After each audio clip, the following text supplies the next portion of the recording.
Wondering if we've become a culture of people who used to be artists and expressionists, and now we're just creators. I think that distinction matters. So, we used to be a world of artists. Now, my wife and I, we do a lot of different things. We do photography. I write poetry. My wife's a school teacher. Um, she does crocheting, knitting, sewing, all sorts of stuff. I do a lot of writing. One of my hobbies is songwriting. Another one of my things that I do is I do some painting, and I make these YouTube videos. And I do all sorts of things, and my wife does too, for the art of doing it, not for the content of doing it. And I think we used to live in a world where that mattered.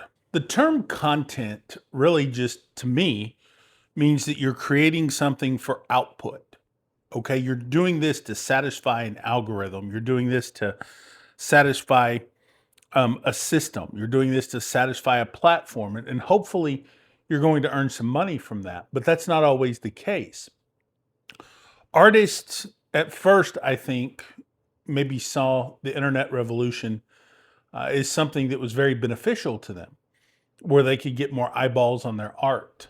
But now, I think they're seeing that a lot of the true artists have stayed true to themselves, but some of them have just sold out and it's not working too well for them. So, what do I mean by it's not working out too well for them? What I mean is they're trying to keep pace with the algorithms, trying to chase virality, trying to game the systems. You're not going to do it. You may do it occasionally. You may find favor with the algorithmic gods every once in a while, but you're not going to do it consistently enough to make it. So you still have to do the art for the pure joy of doing the art. So why not make the art center of what you're doing? Because if you make the art front and center of everything that you're doing, you're probably not going to get rich at it. Well, I know a lot of musicians, professional musicians, and artists who aren't getting rich, but they know their lane and they're getting by. And again, I think that distinction matters. Not everybody is going to be Harry Styles or Taylor Swift or whoever, right? Not everybody is going to blow up to become the next Eagles or the next Fleetwood Mac. Some people are just going to be tribute bands, as they call them nowadays, cover artists. That matters too, because there's an art to that. It might be one part musical or one part acting, but there's an art to it. And the people that I know who do this full time and make a living at it actually put a lot of pride in the art of being a tribute band or cover artist. And that's pretty cool. It's easy for me to sit here and say that you should be out there creating your own stuff and be your own artist.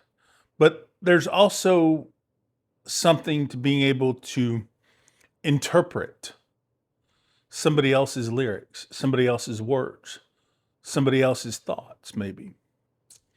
Historians and anthropologists have been doing that for many, many years, for probably since human existence began.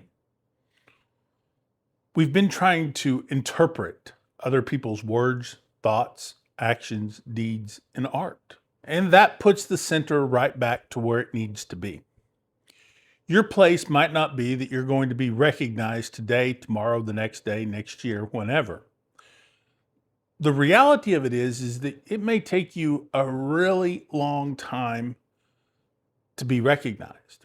And I know in photography circles, a lot of people talk about Golda Meir, the photographer who wasn't found out and didn't earn recognition till she was dead. And when she found this recognition posthumously, people tend to latch on to her. And that's okay. Because some of the greatest are never discovered till they're gone. So come over here to the side with me and let's just talk about this, because that's part of the art of what we're doing. keeping focus on whatever craft or talent that we do. Now, my wife and I, right? So I took this photo, this black one. You can't see it here, but maybe I'll put it up on the screen. While driving down the road at night in eastern New Mexico near Roswell. We took another one over here on the side, wherever it is, uh, out at Area 51, the extraterrestrial highway. Every single one of those photos tell a story. And I put them up on the internet and people say, oh, well, that's AI. That's AI. Okay. You know what? It's fine. You can argue with me about this all you want. That's a stupid argument. So why do I say it's a stupid argument? Because we've been trained to think that everything is AI. Just like we've been trained to think that we live in fear.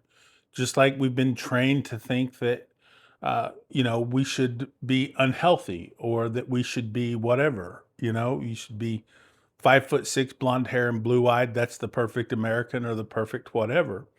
The ideal American is 6'2", 280 pounds of pure muscle and never mind.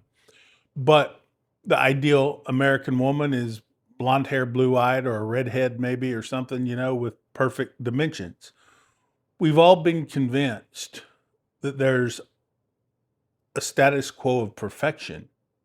And the art of being individual is either ugly, it's not useful, you're goofy. People are going to tell you all kinds of things. But the simple act of living is an act of expression. It's an act of art. So at the end of the day, the center of that art is you.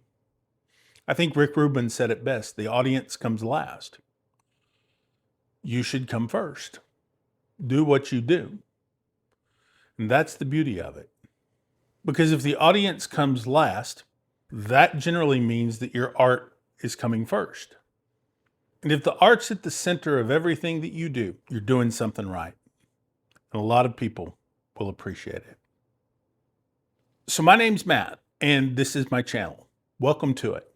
I hope you subscribe, like, follow along, and be part of this grassroots community that's been growing very slowly over the past 5 years. Because I don't know about for you, but I think I'm pretty cool people. My wife's pretty cool people. We're pretty cool people. Come join us.